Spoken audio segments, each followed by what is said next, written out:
الحمد لله رب العالمين والعاقبة للمتقين والصلاة والسلام على سيد الأنبياء والمرسلين ومن تبعهم بإحسان وإيمان إلى يوم الدين وبعد.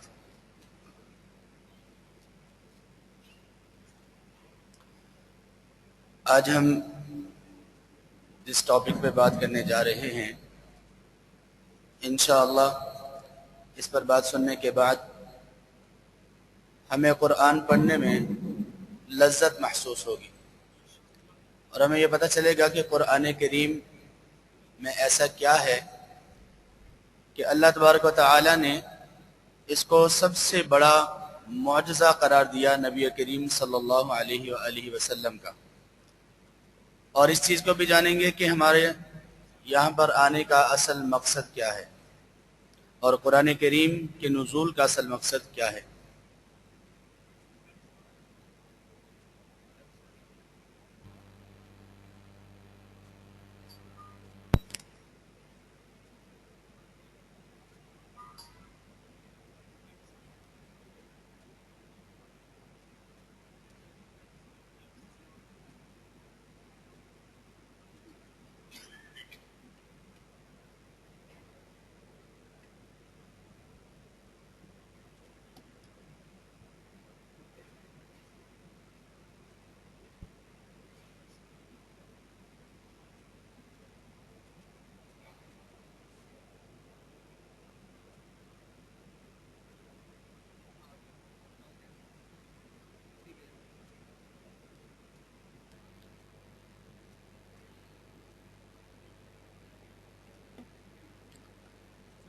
آج ہم نے سورۃ الفرقان اور سورۃ الشعراء کی تلاوت سنی۔ سورۃ الفرقان کی آیت نمبر 30 کی تلاوت ہم نے سنی۔ اللہ فرماتے ہیں اعوذ باللہ من الشیطان الرجیم وقال الرسول یا ربی ان قوم اتخذوا هذا القرآن مہجورا۔ رسول یہ کہیں گے قیامت کے دن کہ اے میرے رب، بلا شبہ میری قوم نے قرآن کو چھوڑا ہوا بنا رکھا تھا۔ قرآن کو کس شخص نے چھوڑ رکھا ہے اور قرآن کو کس شخص نے تھام رکھا ہے، اس پر ہم کچھ دیر کے بعد اس پر آتے ہیں۔ اس سے پہلے کہ قرآن ہے کیا چیز، قرآن میں ایسا کیا ہے کہ اللہ تبارک و تعالی نے اس قرآن کے ذریعے سے عرب لوگوں کو چیلنج کیا کہ تمہاری زبان ہے، تمہارے الفاظ ہیں، تمہارے حروف ہیں، تمہارے جملے ہیں، تم اس ایسا کچھ بنا کے دکھاؤ۔ کھلا چیلنج تھا، لیکن کوئی بھی اس چیلنج کو قبول نہیں کر سکا۔ ہم یہ دیکھیں گے انشاءاللہ کہ قرآن میں ایسے ہے کیا۔ اللہ تبارک و تعالیٰ فرماتے ہیں افلا یتدبرون القرآن، لوگ قرآن میں تدبر کیوں نہیں کرتے۔ اللہ نے یہ نہیں فرمایا کہ لوگ قرآن کی تلاوت کیوں نہیں کرتے، لوگ قرآن کو سنتے کیوں نہیں ہیں۔ کیا فرمایا؟ افلا یتدبرون القرآن، لوگ قرآن میں تدبر کیوں نہیں کرتے، سمجھنے کی کوشش کیوں نہیں کرتے۔ وَلَوْ كَانَ مِنْ عِنْدِ غَيْرِ اللَّهِ لَوَجَدُوا فِيهِ اخْتِلَافًا كَثِيرًا، اگر یہ اللہ کے علاوہ کسی اور کی طرف سے ہوتا تو اس میں بڑا اختلاف پاتے۔ صرف اس پر بات کریں گے کہ قرآن کریم میں تدبر کرنے سے ہمیں کیا حاصل ہوتا ہے۔ جنات کی ایک جماعت نے قرآن سنا، سورۃ الجن اس کی پہلی آیت میں اس کا تذکرہ اور آگے بھی پورا اسی کا تذکرہ۔ نبی صلی اللہ علیہ وسلم فرماتے ہیں کہ اوحی الی انہ استمع نفر من الجن، کہ جنوں کی ایک جماعت نے بڑے غور سے قرآن سنا، اور قرآن سننے کے بعد ان کے کامنٹ کیا تھے، انہوں نے کیا کہا؟ انا سمعنا قرآنا عجبا، ہم نے بڑا عجیب قرآن سنا ہے۔ عجیب عربی زبان میں کہتے ہیں ایسی چیز جس کو بہت پسند کیا جائے اور اس میں کچھ حیرت کا بھی عنصر پایا جائے۔ ہمارے اردو میں تو صرف عجیب کہتے ہیں وہ جو عجیب و غریب ہو، عربی میں اس کو نہیں کہتے، بلکہ عربی میں کہتے ہیں بہت پسندیدہ چیز۔ بندہ بے اختیار جس کی تعریف کرنے پر بے اختیار اس کے منہ سے اس کی تعریف نکلے، تو وہ کہنے لگے ہم نے بڑا عجیب قرآن سنا ہے۔ یہ قرآن عجیب کیسے ہے، اس میں جو اسرار اور رموز ہیں وہ کیا ہیں، اس میں بیان کیے جانے والے ٹاپکس اور موضوعات کیا ہیں۔ تخلیق انسانی، وہ نبی صلی اللہ علیہ وسلم کہ جنہوں نے کسی مدرسے میں اسکول میں تعلیم حاصل نہیں کی، ان کے اوپر قرآن نازل ہوا اور وہ بتا رہے ہیں کہ ماں کے پیٹ میں ابتدا سے لے کر آخر تک جب ایک بچہ اس دنیا میں آتا ہے تو اس کے مراحل کیا چلتے ہیں قرآن کریم نے ہمیں بتایا. پہاڑ اللہ کی کیا نشانی ہے، اس کے اوپر اگر کوئی بہت اچھی ریسرچ کرنا چاہتا ہے، بڑی معلومات حاصل کرنا چاہتا ہے تو قرآن کریم کو دیکھ لے. آسمان، ستارے، چاند، سورج، بارش، بادل، نہریں، سمندر، پہاڑ، باغات، کھیتیاں، پھل، مختلف جاندار و مخلوقات، چیونٹی، شہد کی مکھی، مچھر وغیرہ، ان ساری چیزوں میں اگر ہم غور کریں، ان میں سے ایک ایک چیز بہت بڑا بڑا معجزہ ہے، اور بندہ اس میں غور و فکر کر کے حیران رہ جائے گا، اور اس بات کو ماننے پر مجبور ہو جائے گا کہ یہ قرآن کسی شخص کا لکھا ہوا نہیں ہو سکتا، یہ قرآن کسی بندے کے الفاظ اور کلام نہیں ہو سکتا. اس قدر اس کے اندر اسرار و رموز پنہا ہیں. قرآن کریم کا اعجاز کس چیز میں ہے؟ ایک اس کی فصاحت و بلاغت. کسی بھی زبان کی فصاحت و بلاغت چیک کرنی ہو تو وہ کس سے کی جا سکتی ہے؟ اس کی شاعری سے. ہر زبان میں شاعری وہ کلام ہوتا ہے کہ جس میں انتہا ہوتی ہے اس کی فصاحت اور بلاغت کی. اور اس کے علاوہ پھر مسجع کلام. مسجع کلام اس کو کہتے ہیں جو شاعری تو نہ ہو لیکن اس کا آخری جملے، آخری الفاظ ایک دوسرے کے ساتھ ملتے جلتے ہوں، اس کو کہتے ہیں مسجع کلام. یا پھر یہ کہ کسی کی بہترین نثر ہو، کوئی بہت اچھا لکھنا جانتا ہو. تو یہ تین طریقے ہیں کسی زبان کی فصاحت اور بلاغت کو چیک کرنے کے لیے. لیکن اللہ تبارک و تعالی نے قرآن کریم کو جو نازل کیا اس کا اپنا ایک انداز ہے، نہ یہ شعر ہے. اللہ فرماتے ہیں سورہ یاسین میں وَمَا عَلَّمْنَاهُ الشِّعْرَ وَمَا يَنبَغِي لَهُ، ہم نے اپنے پیغمبر کو اشعار نہیں سکھائے اور نہ ہی اشعار اس کے لائق ہیں. یہ اشعار نہیں ہے تو پھر کیا نثر ہے؟ تو یہ وہ اس طرح سے نثر بھی نہیں ہے جیسے نثر ہوتی ہے. اس میں کیا ہے، ایک بات شروع ہوئی اللہ کی قدرت کے دلائل، اس کے بعد کوئی مسئلہ آ گیا، اس کے بعد قیامت کا ذکر آ گیا، اس کے بعد کسی قوم کا تذکرہ آ گیا. تو یہ نثر بھی نہیں ہے بلکہ قرآن کا اپنا ایک مستقل انداز ہے. اگر اس کو چیک کرنا ہو اور اس انداز سے لطف اندوز ہونا ہو تو قرآن کریم سارا ہی ویسے اسی لیے ہے، لیکن چند ایک صورتیں الرحمن علم القرآن خلق الانسان علمہ البیان. اب یہ کیا ہے؟ ایک ایک جملہ، ایک ایک لفظ، ان کا آپس میں موازنہ کریں. ایک ایک آیت کو آپس کے اندر جب پڑھنے کے اندر لے کر آئیں تو ایک ترنم پیدا ہوتا ہے، ترنم. اس لیے نبی صلی اللہ علیہ وسلم نے فرمایا کہ قرآن کریم کو اچھی آواز سے پڑھا جائے، اس کا حسن بڑھتا ہے. اسی طرح باقی جو صورتیں ہیں، سورۃ الواقعہ، اذا وقعت الواقعہ لیس لوقعتها کاذبہ، خافضۃ الرافعہ، ایک جیسا پیٹرن. اس کے بعد پیٹرن تبدیل ہو جاتا ہے. اذا وقعت الواقعہ لیس لوقعتها کاذبہ خافضۃ الرافعہ اذا رجت الارض رجا وبست الجبال بسا وکنتم، اور اس کے بعد یہ پیٹرن سر آگے چینج ہو جاتا ہے. ایک ایک صورت آپ پڑھیں گے، اور خاص طور پر یہ آخری بانوں کی صورت ہے. الحاقہ کو دیکھ لیں، الحاقہ ما الحاقہ وما ادراک ما الحاقہ كذبت ثمود وعاد بالقارعہ فاما ثمود فاهلكوا بالطاغیہ واما عاد فاهلكوا بريح صرصر عاتیہ سخرها عليهم 7 ليال و8 ایام. ایسے پڑھتے اب چلے جائیں، آپ کو عجیب لگے گا جیسے ایک خود بخود بندے کی آواز کے اندر اور بندے کے انداز کے اندر ایک ٹھہراؤ پیدا ہو جاتا ہے. تو یہ قرآن کریم کا ایک اپنا انداز ہے. عرب لوگوں میں چونکہ یہ معروف نہیں تھا تو عرب لوگوں نے بڑی کوشش کی اس وقت کے لوگوں نے اس قرآن کو کوئی توڑ نکالا جائے، کوئی اس کو سمجھا جائے، کوئی اس جیسی کوئی چیز بنائی جائے. لیکن جب نہ بنا سکے تو کیا اس کو قرار دے دیا انہوں نے، یہ تو جادو ہے. یہ تو نبی صلی اللہ علیہ وسلم نعوذ باللہ جادوگر ہے، اور یہ ان کا کلام جادو ہے. جو سنتا ہے گرویدہ ہو جاتا ہے، کیونکہ ان کی زبان تھی. ہماری زبان نہیں، ہمیں اتنی سمجھ نہیں آتی. اگر ہم عربی سیکھیں تو شاید ہمیں کچھ پتا چلے کہ قرآن کریم میں ایسا کیا ہے کہ جو جادو کہلایا جاتا تھا. جو لوگ کہتے تھے وہ جادو ہے، کہا کرتے تھے کہ اس محمد کریم صلی اللہ علیہ وسلم کی باتیں نہیں سنو. اگر اس کے زبان سے نکلا ہوا قرآن کانوں میں پڑ گیا تو پھر بندہ کیا ہو جائے گا؟ بے دین ہو جائے گا، صابی ہو جائے گا. وہ یہ کہا کرتے تھے، لوگوں کو روکا کرتے تھے. تو یہ قرآن کا اعجاز ہے. اس کے بعد ہم دیکھتے ہیں قرآن کریم کے چند ایک اور اعجازات. اللہ فرماتے ہیں قرآن کریم میں سورۃ الانبیاء آپ سن چکے ہیں، اس کی آیت نمبر 10 میں لَقَدْ أَنزَلْنَا إِلَيْكُمْ كِتَابًا فِيهِ ذِكْرُكُمْ أَفَلَا تَعْقِلُونَ، ہم نے تمہاری طرف ایک ایسی کتاب نازل کی ہے جس میں تمہارا تذکرہ ہے، سو تم عقل کیوں نہیں رکھتے ہو، تم سمجھنے کی کوشش کیوں نہیں کرتے ہو. یہ بار بار جو آیات آ رہی ہیں ان پر غور کیجئے. اللہ بار بار کہہ رہے ہیں أَفَلَا تَعْقِلُونَ، بھائی سمجھتے کیوں نہیں ہو، غور و فکر کیوں نہیں کرتے ہو، تدبر کیوں نہیں کرتے ہو. تو قرآن کا مقصد اصل کیا ہے کہ اس پر تدبر کیا جائے. اب اس میں ہمارا ذکر کیسے ہے؟ آپ جو بیٹھے ہوئے سارے لوگ جو میری آواز سن رہے ہیں، بہنیں، مائیں، سب کا ذکر ہے اس قرآن کریم میں. آپ کو پتہ ہے ہم اپنے میسج اپنے سیل پہ کوئی بھی میسج ہے فوراً دیکھتے ہیں کس کا میسج ہے، فوراً رپلائی کرتے ہیں۔ اللہ تبارک و تعالیٰ کا ہمارے لیے میسج آیا 114 صورتوں میں، ہم نے کبھی کھولنے کی کوشش ہی نہیں کی، اگر کوشش بھی کی تو بس وہی رٹا رٹایا قرآن کریم پڑھ لیا یا سن لیا بس۔ اس میسج کو سمجھو، اس میں ہے کیا؟ لقد انزلنا الیکم کتابا فیہ ذکرکم، تمہارا تذکرہ ہے بھائی، تمہاری باتیں ہیں اس میں، اس کو سمجھو تو صحیح۔ اس کے اندر ہمارا تذکرہ کیسے ہے؟ کوئی بھی آدمی اپنے معاملات اور حالات کو اپنے سامنے رکھے اور اس کے بعد قرآن پڑھے، اس کو ایسا لگے گا یہ قرآن تو صرف میرے لیے نازل ہوا ہے۔ کوئی امیر ہو، اس کو پتا چلے گا کہ قرآن میں امیری کے متعلق کیا مجھے کہا گیا، مجھے بتایا گیا کہ اگر تم امیر ہو تو تمہیں کیسا ہونا چاہیے۔ اگر کوئی غریب ہے، مسکین ہے، بیچارہ پس رہا ہے، قرآن اس کو بتائے گا کہ بھئی پریشانی کی ضرورت نہیں ہے، یہ دن سارے گزر جائیں گے۔ اگر کوئی بندہ بہت صلاحیت والا ہے تب اس کو قرآن بتائے گا۔ کسی میں تکبر ہے، اس کا تکبر توڑے گا یہ قرآن۔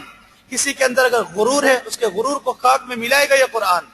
باپ ہے، باپ کو کیا کرنا چاہیے، اولاد کو کیا کرنا چاہیے، ہر چیز۔ آپ کبھی بھی ذرا پریشان، اگر کوئی پریشانی کسی قسم کی ہے، قرآن پڑھ لیا کریں۔ لیکن صرف پڑھنے سے اس لیے کام نہیں چلے گا کہ سمجھنا پڑے گا۔ جب اس کو آپ سمجھیں گے تو آپ کو پتہ چلے گا کہ اللہ تبارک و تعالیٰ نے مجھے تسلی دی ہے، اس میں تو میرا ذکر ہے۔ گھر کے اندر کوئی ایشو کھڑا ہوگا، کوئی معاملہ کھڑا ہوگا، میاں بیوی کا آپس میں کوئی اور اس طرح کا معاملہ، قرآن پڑھیں آپ کو لگے گا یہ قرآن تو میاں بیوی کے معاملات کو ان کے درمیان سلو کرانے والی کتاب ہے۔ ہر بندے کا تذکرہ اس قرآن کریم میں موجود ہے، ہر قسم کے حالات، ہر طرح کا شخص کوئی بھی قرآن کریم کو کھولے اس کو اپنے لیے اس کے اندر رہنمائی ملے گی۔ ابھی چند ایک حیرت انگیز چیزیں قرآن کریم کے حوالے سے۔ مامون رشید بڑا معروف ہے خلیفہ اور حکمران، یہ ایک دفعہ ایک سفر پہ تھا کہ اس نے ایک بچی کو دیکھا، بچی کی عمر بمشکل 10 سال تھی، اور اس نے ایک پانی کا ڈول اٹھایا ہوا تھا اپنے سر پہ، اور وہ بھاری ہونے کی وجہ سے کبھی اس طرف مائل ہو رہا تھا، کبھی اس طرف مائل ہو رہا تھا۔ جب وہ کسی ایک طرف مائل ہوا تو اس بچی نے اپنے چاچا کو فوراً پکارا۔ جب وہ تھوڑا سا مائل ہوا تو اس میں سے پانی بہنا شروع ہو گیا، مشکیزہ ٹائپ کی ایک چیز وہ۔ تو اس بچی نے اپنے چچا کو پکارا اور کہنے لگی یا عمی الحق فوہا غلبنی فوہا لا قبل لی بفیہا۔ ہمیں پتہ چلا کہ کچھ پڑھا گیا ہے اس میں، یہ 10 سال کی بچی کے اس کلام میں اتنی فصاحت ہے، اگر ہمیں عربی زبان آتی ہوتی تو ہم عش عش کر اٹھتے، جیسے کہ بندہ شعر پڑھتا ہے نا، اور ایسا کوئی شعر پڑھے کہ جو مجلس کی جان لوٹ لے تو لوگ سارے عش عش کر اٹھتے ہیں نا۔ یا پھر قاری صاحب اگر تلاوت اچھی آواز میں کریں تو سارے لوگ کیا کہتے ہیں، سبحان اللہ، اور چاہے وہ عذاب کی آیات پڑھ رہے ہیں۔ جب نہیں سمجھیں گے نا تو بڑے ایسی عجیب و غریب ہمارے حرکتیں سرزد ہوں گی۔ قاری صاحب پڑھ رہے ہیں عذاب کی آیات، لوگ کہہ رہے ہیں سبحان اللہ، کہنا کیا چاہیے، یا اللہ تم معاف کر، استغفر اللہ۔ لیکن قرآن کریم کی چونکہ ہمیں سمجھ نہیں ہے تو پھر اسی طرح کے شوشے چھوٹتے ہیں۔ اچھا اس کا مطلب کیا ہے؟ اس کا معنی تو اردو زبان میں، ویسے کسی بھی زبان کا ایگزیکٹ ترجمہ دوسری زبان میں کرنا بڑا مشکل ہوتا ہے، اور خاص طور پہ عربی زبان کو دوسری زبانوں میں کنورٹ کرنا محال ہے۔ اس نے کہا یہ تھا کہ چچا جان الحق فوہا، اس مشکیزے کا منہ پکڑیں، غلبنی فوہا، مجھ پہ بھاری ہو گیا، لا قبل لی بفیہا، مجھ سے سنبھالا نہیں جا رہا۔ اب یہ ایک ہی سانس میں جو 3 جملے اس نے بولے، ہارون مامون چونکہ عربی زبان سے واقف تھا، وہ اس کی فصاحت سے اتنا متاثر ہوا، کہنے لگا ما افصحک یا فتات، بیٹا کتنی فصیح زبان ہے تمہاری۔ یہ بادشاہ تھا، کوئی معمولی شخص نہیں تھا۔ ان کی پڑھائی لکھائی لوگ جانتے ہیں کہ کس طرح سے ان کی شاہی خاندان میں کیسے تربیت کی جاتی تھی، علم و فضل کے یہ وارث تھے یہ لوگ۔ تو وہ عش عش کر اٹھا کہ کتنی فصیح زبان۔ اس بچی نے آگے سے کیا جواب دیا، کہنے لگی یا امی وہل ترک القرآن لنا فصاحہ، ہماری فصاحت، میرے جملے میں فصاحت، قرآن کریم نے ہمارے لیے کچھ فصاحت کے لیے چھوڑا ہو تو تب ہے نا۔ کہنے لگی ہماری فصاحت تو ختم ہو گئی، قرآن کریم نے وہ فصاحت عطا کر دی، قرآن کریم نے وہ فصاحت دے دی گئی، وہ فصاحت لوگوں کے سامنے بیان کر دی گئی کہ اب کسی بندے کا کلام فصیح لگتا ہی نہیں۔ پھر اس بچی نے ہارون اس مامون کو ایک اور بات بتائی بڑے فائدے کی، جو ہمارے لیے بھی بڑی فائدے کی ہے۔ کہنے لگی چچا جان آپ کو پتہ ہے، ایک بات آپ کو بتاؤں، قرآن کریم میں ایک ایسی آیت ہے، آپ سمجھیں کہ ایک ایسا جملہ ہے جس میں 2 چیزوں کو متعلق خبر دی گئی ہے، 2 چیزوں کا حکم دیا گیا ہے، 2 چیزوں سے روکا گیا اور 2 خوشخبریاں سنائی گئی۔ بندہ ایک ہی جملہ بولے اس میں یہ ساری چیزیں جمع کرے، بندہ ہم کر دیں گے، ہم کسی ایک دو چیزوں کا حکم دے دیں، دو چیزوں کے بارے میں بتا دیں، لیکن وہ جو کلام جو جملہ بنے گا نا بڑا عجیب و غریب سا، بے ترتیب سا بنے گا۔ اب ایک ہی جملے میں اب دیکھیں دونوں یہ جو ساری چیزیں چاروں چیزیں مختلف ہیں، کسی چیز کا حکم دینا اس کے لیے ایک سٹائل بنانا پڑتا ہے، ایک انداز ہوتا ہے، کسی چیز سے روکنا اس کا ایک اپنا انداز ہوتا ہے، خوشخبری دینے کا اپنا انداز ہوتا ہے، کسی چیز کے متعلق بتانے کا اپنا انداز ہوتا ہے، لیکن قرآن نے ساری چیزوں کو ایک ہی آیت میں جمع کر دیا۔ اس 10 سال کی بچی نے بتایا، اس نے پھر یہ آیت پڑھی، سورہ قصص کی آیت نمبر 7، وَأَوْحَيْنَا إِلَىٰ أُمِّ مُوسَىٰ أَنْ أَرْضِعِيهِ فَإِذَا خِفْتِ عَلَيْهِ فَأَلْقِيهِ فِي الْيَمِّ وَلَا تَخَافِي وَلَا تَحْزَنِي إِنَّا رَادُّوهُ إِلَيْكِ وَجَاعِلُوهُ مِنَ الْمُرْسَلِينَ۔ اللہ فرماتے ہیں ہم نے ام موسیٰ کی طرف وحی کی کہ تم موسیٰ کو دودھ پلاؤ، اور جب تمہیں اس کے بارے میں خدشہ ہو تو اس کو سمندر میں پھینک دو، اور غم نہ کرو، پریشان نہ ہو جاؤ، ہم اس کو تمہاری طرف لوٹا دیں گے اور اس کو مرسلین میں سے بنا دیں گے۔ اب ذرا تھوڑا سا غور کیجیے، اوحینا الی ام موسیٰ، ہم نے ام موسیٰ کی طرف وحی کی، پہلی خبر، پہلی چیز سے آگاہ کیا گیا کہ ہم نے وحی کی، ان ارضعیہ، دوسری چیز کون سی ہے؟ پہلا حکم، دو حکم ہے نا اس میں، دو چیزوں کے متعلق آگاہی۔ پہلا حکم کیا کہ اس کو تم نے دودھ پلانا ہے، فَإِذَا خِفْتِ عَلَيْهِ، اور جب تمہیں اس کے متعلق ڈر ہو، یہ دوسری خبر کہ تم ڈرو گی۔ یہ کیا بتایا جا رہا ہے؟ یہ نہیں کہ اگر تمہیں ڈر لگے تو ایسا کرنا، نہ لگے تو ایسا نہ کرنا، نہیں، تمہیں ڈر لگے گا، دوسری خبر۔ اس کے بعد فَأَلْقِيهِ فِي الْيَمِّ، دوسرا حکم کہ پھر اس کو کیا کرنا؟ سمندر میں ڈال دینا۔ اس کے بعد جن دو چیزوں سے روکا گیا وہ کیا؟ وَلَا تَخَافِي وَلَا تَحْزَنِي، یاد رکھو نہ خوف کھانا نہ غم کرنا، دو چیزیں روک دیا گیا۔ اور اس کے بعد إِنَّا رَادُّوهُ إِلَيْكَ، پہلی خوشخبری ہم اس کو واپس تیری طرف لوٹائیں گے، تیرا بیٹا تو سمندر میں ڈالے گی، تیرے پاس واپس آئے گا۔ اور دوسری خوشخبری وَجَاعِلُوهُ مِنَ الْمُرْسَلِينَ، اس کو رسول بھی بنائیں گے۔ مامون سر پکڑ کے بیٹھ گیا، اتنی فصاحت، اتنی بلاغت اس بچی کی۔ کچھ روایات میں آتا ہے کہ اس کے بعد اس نے اس بچی کے لیے اپنے ایک بیٹے کا رشتہ لیا، اور اس کے بعد جو اگلا خلیفہ تھا وہ ان میں سے تھا، اس بچی کی اولاد میں سے تھا۔ یہ تو ایک جگہ ہے، تھوڑی سی اب آگے دیکھیے، قرآن کریم میں تکرار ہے نا، کئی جگہ پہ مختلف آیات بار بار آتی ہیں، سب تو ذکر کرنے کا ٹائم نہیں، لیکن کچھ ذکر کرتا ہوں۔ اللہ تعالیٰ نے ایک جگہ پہ فرمایا سورۃ الاسراء میں، وَلَا تَقْتُلُوا أَوْلَادَكُمْ خَشْيَةَ إِمْلَاقٍ نَحْنُ نَرْزُقُهُمْ وَإِيَّاكُمْ۔ ان دونوں آیات میں حکم یہی ہے کہ اپنی اولاد کو فقیری کے ڈر کی وجہ سے قتل نہ کرو، ہم تمہیں بھی رزق دیتے ہیں ان کو بھی رزق دیتے ہیں۔ اب یہ تکرار ہے، فائدہ کیا بھائی تکرار کا؟ کیوں تکرار کیا گیا؟ پہلی آیت پہ ذرا غور کیجیے گا، پہلی آیت میں یہ ہے کہ تم اپنی اولاد کو مفلسی کے ڈر سے قتل نہ کرو۔ یہ اس میں مخاطب کیا گیا امیر لوگوں کو، جن کے پاس مال ہے نا، مال، وہ بچے زیادہ اس لیے نہیں پیدا کرتے کہ بھائی کہاں سے ان کو کھلائیں پلائیں گے، یہی مسئلہ ہے نا، وہ جو فیملی پلاننگ ہے، کیا مقصد ہے اس کا؟ اتنا کچھ اللہ نے دے رکھا ہے، اس کے باوجود پلاننگ ہو رہی ہے، اور پلاننگ کس چیز کی ہو رہی ہے؟ کہ بچے زیادہ نہ ہوں۔ اللہ اکبر، بھائی پالنا کس نے ہے؟ ان لوگوں کے لیے خطاب یہ ہے کہ تم فقیری سے نہ ڈرو، مطلب وہ ابھی تک مفلسی کا شکار نہیں ہے، لیکن ڈر رہے ہیں کہ بچے زیادہ ہو گئے تو کیا بنے گا۔ اللہ فرماتے ہیں لا تقتلوا اولادکم، یہ فیملی پلاننگ کر کے اپنے بچوں کو قتل مت کرو اس وجہ سے کہ مفلس ہو جائیں گے۔ نحن نرزقهم، اور ہم ان کے رازق ہیں، وإیاکم، تمہیں بھی تو رزق دے رہے ہیں، ان کے بھی رازق ہم ہیں۔ اور جو دوسری آیت ہے یہ فقراء کے بارے میں، اس میں ذرا دیکھیے ترجمے میں بھی تھوڑا سا فرق کیا گیا ہے، ولا تقتلوا اولادکم من املاق، اپنی اولاد کو مفلسی کی وجہ سے قتل نہ کرو۔ اوپر کیا تھا؟ مفلسی کا ڈر، اور اس میں کیا ہے؟ مفلسی کی وجہ۔ یہ غریب لوگوں کے لیے کہ ان کے پاس مفلسی ہے، وہ یہ سمجھیں کہ میں تو غریب ہوں، زیادہ بچے پیدا ہو کے کہاں سے پالوں گا۔ اللہ فرماتے ہیں قتل نہیں کرو، نحن نرزقکم، ہم تمہارے بچے پیدا ہوں گے، پہلے تمہیں رزق دیں گے، وإیاہم، اس کے بعد ان کو رزق دیں گے، تمہارے رزق کا بھی بندوبست ہم کریں گے، ان کے رزق کا بھی بندوبست ہم کریں گے۔ اس کی فصاحت بیانی کی ایک مثال اللہ تعالیٰ نے سورۃ التکویر میں فرمایا والصبح اذا تنفس، اور صبح کی قسم جب وہ سانس لے۔ اس کی جگہ پر یہ جو تنفس ہے، سانس لینا، اس کی جگہ پر عربی زبان کے کچھ اور الفاظ ہیں، اشرق، انار، اضاء وغیرہ، یہ سارا کچھ آ سکتا تھا کہ صبح کی قسم جب وہ روشن ہو جائے، جب وہ منور ہو جائے، جب وہ اپنی روشنی کو پھیلا دے۔ لیکن تنفس کا لفظ کیوں بولا گیا؟ اس لیے کہ جو فصاحت بلاغت اس میں ہے کسی لفظ میں ہو ہی نہیں سکتی۔ تنفس کے اندر تین چیزیں آتی ہیں، زندگی، مسلسل حرکت، اور بتدریج ظاہر ہونا۔ اب دیکھو کہ صبح جو چڑھتی ہے اس میں یہ تینوں چیزیں پائی جاتی ہیں کہ نہیں پائی جاتی؟ صبح کی علامت کیا ہوتی ہے؟ زندگی کی علامت، اس میں مسلسل حرکت ہوتی ہے، صبح آہستہ آہستہ چڑھ رہی ہوتی ہے۔ اس کے بعد بتدریج ظاہر ہوتی ہے، تھوڑی روشنی، زیادہ زیادہ زیادہ۔ تو اللہ تبارک و تعالیٰ نے کیا لفظ بیان کیا یہاں پر؟ تنفس۔ عرب لوگ اس لیے سر پکڑ کے بیٹھ جاتے تھے۔ اس کے بعد اللہ تبارک و تعالیٰ نے قرآن کریم میں جب صحابہ رضی اللہ عنہ تدبر کیا کرتے تھے بڑے نکتے ان کو ملا کرتے تھے.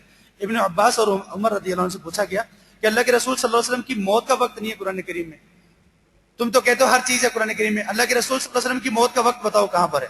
انہوں نے یہ آیت پڑھی سورۃ المنافقون کی, وَلَن يُؤَخِّرَ اللَّهُ نَفْسًا إِذَا جَاءَ أَجَلُهَا, جب کسی کی موت کا وقت آ جاتا ہے تو اللہ اس کو تاخیر نہیں کرتے. یہ جواب تھا اللہ کے رسول صلی اللہ علیہ وسلم کی وفات کے بارے میں. کچھ سمجھ آیا؟ نہیں سمجھ آیا نا؟ انہوں نے یہ جواب اس لیے دیا کہ اللہ کے رسول صلی اللہ علیہ وسلم کی تاریخ وفات ہے یہ. وہ کیسے؟ یہ جو سورت ہے سورۃ المنافقون, اس کا نمبر ہے 63, اور نبی صلی اللہ علیہ وسلم کی عمر کیا تھی؟ 63. اور اس کے بعد آگے ہے آیت نمبر 11, اور نبی صلی اللہ علیہ وسلم کس ہجری میں فوت ہوئے؟ 11 ہجری. نبی صلی اللہ علیہ وسلم کے صحابہ اس طرح سے استدلال کیا کرتے تھے. ایک مرتبہ پوچھا گیا ابن عباس سے کہ یہ بتاؤ کہ یہ جو معاویہ رضی اللہ عنہ کی خلافت ہے, معاویہ رضی اللہ عنہ کی جو امارت ہے, یہ قرآن سے ثابت ہے؟ انہوں نے کہا جی ہاں ثابت ہے. انہوں نے کہا کہاں سے؟ انہوں نے کہا کہ یہ قرآن کریم سورۃ الاسراء کی آیت 33, وَمَنْ قُتِلَ مَظْلُومًا فَقَدْ جَعَلْنَا لِوَلِيِّهِ سُلْطَانًا, جس بندے کو مظلوم قتل کیا گیا ہم اس کے اولیاء کے لیے سلطنت دے دیتے ہیں, ہم سلطان ان کو دے دیتے ہیں, ان کو غلبہ دے دیتے ہیں. تو چونکہ عثمان رضی اللہ عنہ کو مظلوم قتل کیا گیا تھا اس لیے ان کو حکومت مل گئی. اس کے بعد آئیے ایک اور حیران کن چیز, قرآن کی صورتوں اور آیات کی ترتیب بھی اللہ کی طرف سے. کچھ لوگ کہتے ہیں کہ یہ عثمان رضی اللہ عنہ نے لگائی ہوئی ترتیب ہے. نہیں, یہ اللہ کی طرف سے ترتیب ہے. یہ جو ہمارے پاس صورتوں کی ترتیب ہے, اللہ تعالیٰ نے قرآن کریم میں چیلنج کیا نا کہ تم آیات ایک بنا کے لاؤ, ایک صورت لے کر آؤ. اب اس کے اندر دیکھیے قرآن کریم کا یہ اشارہ. اللہ تعالیٰ نے فرمایا سورۃ البقرہ میں آیت 33 میں, وَإِن كُنتُمْ فِي رَيْبٍ مِّمَّا نَزَّلْنَا عَلَىٰ عَبْدِنَا فَأْتُوا بِسُورَةٍ مِّن مِّثْلِهِ, اگر تم کسی شک میں ہو کہ جو ہم نے اپنے بندے پر نازل کیا وہ ہمارا کلام نہیں ہے تو پھر تم کیا کام کرو, کوئی ایک صورت اس جیسی لے کر آؤ. یہ کس صورت کی آیت ہے؟ سورۃ البقرہ. سورۃ البقرہ کا نمبر کیا ہے؟ کیا نمبر ہے سورۃ البقرہ کا؟ نمبر کیا ہے؟ 2 نمبر. اب اللہ تعالیٰ نے فرمایا کوئی ایک صورت لے کے آؤ, اور سورۃ البقرہ سے پہلے کتنی صورتیں ہیں؟ ایک صورت. اس سے پہلے ہے بھی ایک صورت, اللہ نے فرمایا کہ بھائی ایک ہی صورت لے آؤ کافی ہے. اس کے بعد آگے ہیں سورہ ہود, اللہ فرماتے ہیں ام یقولون افتراہ قل فأتوا بعشر سور مثلہ, ان سے کہو کہ اگر تم یہ کہتے ہو کہ نبی صلی اللہ علیہ وسلم نے قرآن کو گھڑ لیا تو ایسا کرو قرآن کریم اس جیسی 10 صورتیں لے کے آؤ. سورہ ہود کا نمبر ہے 11, اور اس سے پہلے کتنی صورتیں ہیں؟ 10. تو یہ قرآن کریم کی ترتیب بھی اللہ تبارک و تعالیٰ کی طرف سے ہے. قرآن کریم کا ایک اور معجزہ, علمی سائنسی معجزہ, اللہ تبارک و تعالیٰ نے ارشاد فرمایا, اور آج ہم نے جو پارہ سنا اس کے اندر بھی اس کی تلاوت سنی. 2 سمندروں کا تذکرہ ہے کہ وہ برابر نہیں ہے, ایک میٹھا ہے پیاس بجھانے والا ہے, اور جبکہ دوسرا جو ہے وہ ایسا ہے کہ کڑوا ہے اور نمکین ہے. اور اللہ تعالیٰ فرماتے ہیں ایک جگہ پر وَبَيْنَهُمَا بَرْزَخٌ, ان دونوں سمندروں کے درمیان ایک آڑ ہے, میٹھا پانی نمکین میں مکس نہیں ہو رہا اور نمکین پانی میٹھے میں مکس نہیں ہو رہا. یہ جو آپ کے پیچھے یہ جو امیج ہے اس میں وہی جگہ کی تصویر ہے. ایک طرف میٹھا پانی ہے سمندر کا حصہ, اور دوسری طرف کھارا پانی ہے, نمکین پانی. اللہ فرماتے ہیں ان کے درمیان آڑ ہے, وہ رکاوٹ نظر نہیں آتی, لیکن یہ دونوں پانی آپس میں مکس نہیں ہو رہے. اور اس کے بعد نبی صلی اللہ علیہ وسلم نے فرمایا تم اس میں سے سمندر میں سے زیورات نکالتے ہو. نبی صلی اللہ علیہ وسلم کے وہاں پر نہ سمندر تھا نہ ایسی کوئی واقفیت تھی کہ لوگ اس میں سے یہ چیزیں حاصل کرتے ہیں. یہ ساری چیزیں قرآن کریم نے ہمیں بتائی. اس کے بعد اب یہ ہے کہ جو آیت آج ہم نے پڑھی قرآن کریم کے بارے میں, اللہ کے رسول صلی اللہ علیہ وسلم یہ کہیں گے کہ یا رب میری قوم نے قرآن کریم کو چھوڑ دیا تھا. قرآن کریم کو چھوڑنے والا کون سا شخص ہوتا ہے؟ وہ جو قرآن کریم کو سمجھنے کی کوشش نہیں کرتا اور اس پر عمل پیرا نہیں ہوتا. اس کے بارے میں رسول کہیں گے کہ یا رب اس بندے نے قرآن کریم کو چھوڑا ہوا بنا دیا تھا. اور قرآن کریم کو چھوڑنے والا سب سے پہلا شخص وہ ہوتا ہے جو حدیث کو چھوڑتا ہے. یہ جو ہم نے آیت پڑھی اس سے 2 آیات پیچھے اللہ نے فرمایا وَيَوْمَ يَعَضُّ الظَّالِمُ عَلَى يَدَيْهِ يَقُولُ يَا لَيْتَنِي اتَّخَذْتُ مَعَ الرَّسُولِ سَبِيلًا, جب قیامت کے دن ظالم اپنے ہاتھوں کو چبائیں گے, کاٹیں گے اور کہیں گے کہ ہائے کاش ہم اللہ کے رسول صلی اللہ علیہ وسلم کا راستہ پکڑ لیتے. کیا مطلب؟ اللہ کے رسول کا راستہ کون سا ہے؟ سنت, حدیث.